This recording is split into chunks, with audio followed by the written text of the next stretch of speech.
नवी मुंबई के सानपाड़ा में विशेष कार्यक्रमों के जरिए महिलाओं के सशक्तिकरण के लिए चल रहा अभियान देखने लायक है। बीजेपी युवा नेता पांडुरंग आमले के जन्मदिन से आरंभ हुए इन कार्यक्रमों के बीच आज का दिन रंगोली प्रतियोगिता और वक्तृत्व स्पर्धा के नाम रहा। साई वक्त महिला फाउंडेशन के सौजन्य से आयोजित इन कार्यक्रमों में आज सैकड़ों महिलाओं ने हिस्सा लिया और महिला सशक्तिकरण पर अपना शानदार भाषण प्रस्तुत किया। स्पर्धक महिलाओं द्वारा बनाई गई एक से बढ़कर एक रंगोली भी यहां देखने लायक रही। रंगोली के जरिए महिलाओं के सम्मान, सुरक्षा और उनकी प्रगति की तस्वीर दिखाते हुए जो संदेश दिया गया वह भी देखने लायक रहा।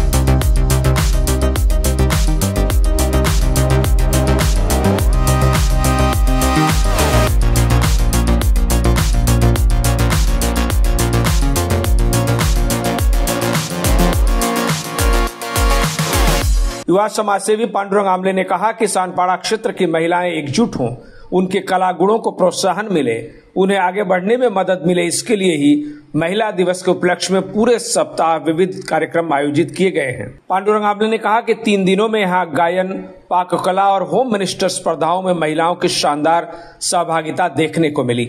आज की रंगोली स्पर्धा का उल्लेख करते हुए उन्होंने कहा कि वक्तृत्व स्पर्धा में महिलाओं ने जिस तरह आत्मविश्वास और मुखरता के साथ अपनी बात रखी वह सराहनीय है। पांडुरंग आमले ने कहा कि अगली बार और बेहतर माहौल देने का प्रयास करेंगे ताकि महिलाओं को और अधिक सहभागिता का मौका मिले। साई भक्त महिला फाउंडेशन आणि या महिला फाउंडेशनची आम्ही स्थापना यासाठी केलेली आहे की आमच्या सानपाड्यात सर्व महिलांचं सक्षमीकरण व्हावं, त्या स्वतःच्या पायावर उभं राहावं। आणि नुकतंच आता 8 तारखेला जागतिक महिला दिन आहे आणि या दिनानिमित्तच आम्ही दरवर्षी संगम चालतो, पण यावर्षी आम्ही हा सप्ताह घेण्याचं नियोजन केलं होतं कारण आम्हाला आमच्या महिला भगिनींचा खूप पाठिंबा आहे आणि त्यांनीच आम्हाला सांगितलं की दादा आमच्या महिलांसाठी असा एखादा सप्ताह घ्यावा, कारण तुम्ही नेहमीच तरुण वर्गासाठी क्रिकेट सामने घेता, ज्येष्ठ नागरिक तुम्ही कुठेतरी घेऊन जाता पिकनिकला वगैरे, आमच्यासाठी काय। मग अशा वेळेला आम्ही त्यांना त्यांच्याच विभागामध्ये त्यांच्या घराजवळ कुठेतरी एखादी स्पर्धा घ्यावी आणि या स्पर्धांचं आयोजन करावं म्हणून आम्ही ही संकल्पना चालू केली। आणि खरोखरच 1 तारखेपासून आम्ही 2 तारखेला स्पर्धा चालू केल्या आहेत आणि प्रत्येक दिवशी आम्हाला उदंड असा प्रतिसाद भेटत आहे। 2 तारखेला होम मिनिस्टर ही स्पर्धा होती, त्यानंतर पाककला, त्यानंतर रांगोळी स्पर्धा आणि कालच झालेली अंताक्षरी आणि गायन स्पर्धा। गायन स्पर्धेमध्ये सुद्धा आम्हाला अभूतपूर्व असं यश भेटलेलं आहे। आम्हाला असं वाटलं होतं की प्रत्येकजण बाथरूम सिंगर असतात, पण सिंगर काय असतात त्यांनी दाखवून दिलेलं आहे। आणि आजची झाली जी स्पर्धा आहे ज्यामध्ये कोणीच डेअरिंग करत नाही। मला असं वाटतं की मी 15 वर्ष या सानपाड्यामध्ये राहतो आहे, 15 वर्षामध्ये मी कुठल्याच व्यासपीठावरती वक्तृत्व स्पर्धा पाहिलेली नाही। वक्तृत्व स्पर्धा ही मला असं प्रत्येकाने शाळेमध्ये पाहिलं असेल, ज्या वेळेला आपण 4वी 10वीमध्ये शिकतो, परंतु आमच्या महिलांसाठी आणि त्यांचं आत्मविश्वास जागृत व्हावी म्हणून आम्ही वक्तृत्व स्पर्धा इथे आयोजित केली होती। मला वाटलं 2-3 जण कोणतरी येतील, परंतु 15हून अधिक स्पर्धक आले आणि त्यांनी एकामेकाला एवढी चांगली कॉम्पिटिशन दिलेली आहे, टप दिलेली आहे। आम्हाला स्पर्धेचं बक्षीस सांगताना किंवा आम्हाला नंबर्स काढताना आमची दमछाक झाली होती, परंतु परीक्षकांनी योग्य असा निर्णय देऊन त्यांचा वेगवेगळ्या माध्यमातून त्यांना गुण देऊन आम्ही उत्कृष्ट असे 4 नंबर्स काढलेले आहेत आणि ज्यामध्ये आमच्या महिला भगिनींना योग्य असा न्याय भेटलेला। आणि पुढील काळामध्ये नक्कीच ही वक्तृत्व स्पर्धा आज 15 आहेत, पुढच्या वेळेला नक्की 50 ते 100 होतील अशी आम्ही आशा बाळगतो।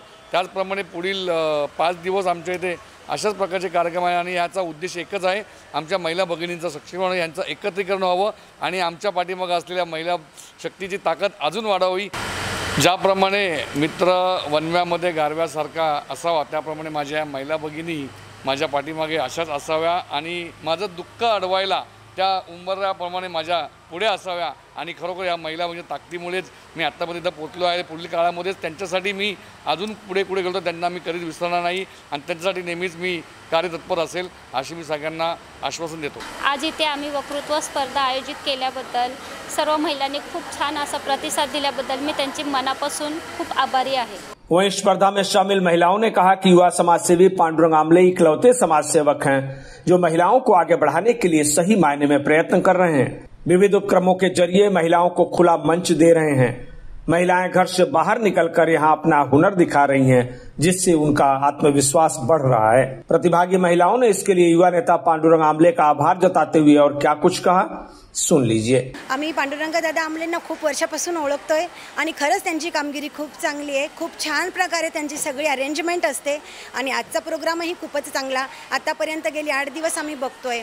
खूप छान प्रकारे सगळी काही शिस्तबद्ध मॅनेजमेंट असते, जी इथून मागे महिलांना एवढा चांगला स्टेज मला नाही वाटत मिळालेला। मी तरी स्पेशली आता पार्टिसिपेट्स केलेला, त्याबद्दल खरंच मी दादांचे आभार मानते। आणि खरंच अशा कार्यकर्त्यांची समाजाला गरज आहे, जी फिमेल्सला पुढे आणतायत, त्यांच्यामध्ये ज्या काही क्वालिटीज आहेत त्या समाजासमोर दाखवतायत, त्या इनिशिएट घेत आहेत ते आमच्यासाठी। त्याच्याबद्दल त्यांचे खरंच मनापासून आभार।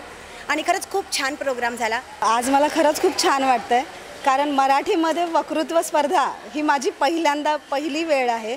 आतापर्यंत कॉलेजमध्ये मी जरी प्राध्यापक असले तरी इंग्लिशमध्ये सगळं शिकवलं जातं आणि शाळेमध्ये असताना संधीच भेटायची नाही। मग सरांमुळे आज हा प्लॅटफॉर्म भेटला आणि मराठीमध्ये भाषण करण्याची संधी मिळाली। त्याच्याबद्दल मी सरांचे आणि साई भक्त फाउंडेशनची खूप खूप आभारी आहे। अशा सरांनी ज्या संधी, ज्या सुविधा, जे सर आम्हाला प्रोत्साहन देतात, त्याबद्दल मी त्यांची आभारी आहे आणि अजून महिलांनी याचा उपभोग घ्यावा हीच विनंती आहे। आज 25 वर्षानंतर हे स्टेजवर वक्तृत्व स्पर्धेमध्ये भाग घेतला आहे आणि सेकंड प्राइजनी विनर झाल्याबद्दल मला एवढा आनंद झाला आहे की, आणि तो आनंद आज मला आमचे हे समाजसेवक पांडुरंग आमले यांनी दिलेला आहे, त्यामुळे मी खूप आज आनंदी आहे।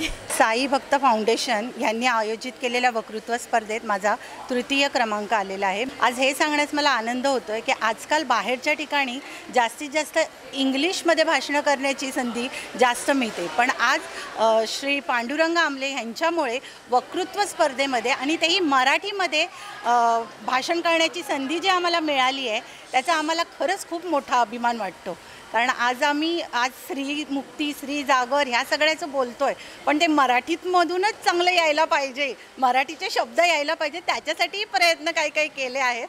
पण त्याच्यासाठी थँक्स टू पांडुरंग आमले सर, त्यांनी अशा या सुंदर संकल्पना आणि जे आयोजन केलं आहे त्याबद्दल धन्यवाद। या स्पर्धेसाठी जागर स्त्री शक्तीचा या विषयावर मी आज भाषण केले आणि मंडळातर्फे मला द्वितीय क्रमांक देण्यात आला आहे। आजची जी स्पर्धा होती ती खूप अटीतटीची होती। महिलांसाठी हक्काचं व्यासपीठ पांडुरंग आमले यांनी खरंच खुलं करून दिलं आहे आणि आमच्यासारख्या कधी न व्यासपीठ अनुभवणाऱ्या महिलांसाठी खरं पर्वणी होती आणि खरंच आमच्यासारखे अजून वक्ते घडवेल अशी पुढील आयुष्यात आशा करतो। सगळ्यात आधी सर्वांना माझा नमस्कार। आज आपल्या या ठिकाणी जागतिक महिला सप्ताह सुरू आहे आणि त्यानिमित्तानं साई भक्त सेवा महिला फाउंडेशनच्या वतीनं जी वक्तृत्व स्पर्धा अरेंज केली होती, त्या वक्तृत्व स्पर्धेला भरभरून प्रतिसाद स्पर्धकांनी दिला आणि सगळ्यात महत्त्वाचं म्हणजे या स्पर्धेमध्ये परीक्षक म्हणून मी जेव्हा भूमिका बजावली तेव्हा एकेका स्पर्धकाला, एकेका माऊलीला ऐकताना मन इतकं भारावून गेलं की या महिला किती सुंदर बोलू शकतात आणि याचं सगळं श्रेय मी या सगळ्या सप्ताहाच्या महिला दिनाच्या आयोजिका ज्या आहेत त्या सौ शारदाताई पांडुरंग आमले आणि त्याचबरोबर आमचे मित्र सगळ्यांचे, आमचं हक्काचं माणूस जे आहे ते पांडुरंग आमले दादांना देतो की त्यांच्यामुळे आज एवढी बोलणारी लोक या सानपाड्याच्या सांस्कृतिक नगरीत आहे हे आम्हाला पाहायला मिळालं। सगळ्यांचं पुन्हा एकदा खूप खूप धन्यवाद आणि सगळ्यांना खूप साऱ्या शुभेच्छा। Thank you. Bureau report TV1 India. Latest updates और ताजा तरीन खबरों के लिए TV1 इंडिया लाइव को सब्सक्राइब कीजिए और नोटिफिकेशन पाने के लिए बेल आइकॉन को दबाना मत भूलिए।